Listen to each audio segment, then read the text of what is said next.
So there's a pretty common misconception that I had and many people have about what vulnerability actually is. The consensus seems to be that it should look meek, humble, and harmless. And that's probably true if what you repressed in childhood were more meek, humble, and harmless emotions like hurt, grief, or guilt. But for those of us who repressed anger, meek, humble, and harmless were the states that we defaulted to in order to stay safe from our buried emotions. In other words, our seeming vulnerability was fake.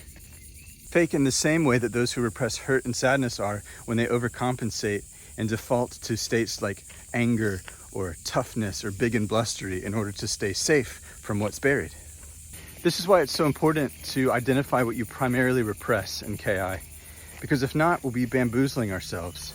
The anger repressors will assume that being vulnerable means being meek, humble, and harmless, and the hurt repressors will assume that being authentic means being tough and direct and strong, when really in both cases the opposite is true.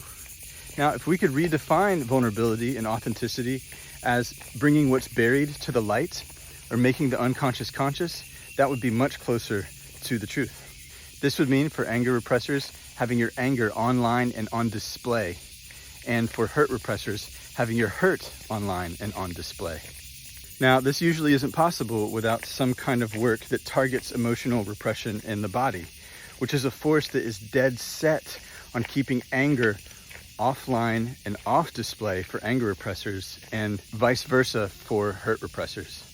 This repression is so strong that in many, if not most cases, it lasts for someone's entire lifetime because it's a survival mechanism. It's the way that we learned in childhood to stay safe and to get love. Unfortunately, it also happens to be the root of suffering. So if you're lucky enough for things to get really bad, there are tools available to reverse and resolve emotional repression so you can come into true vulnerability and authenticity. So if things have gotten really bad, do yourself a favor and visit repressiontest.com.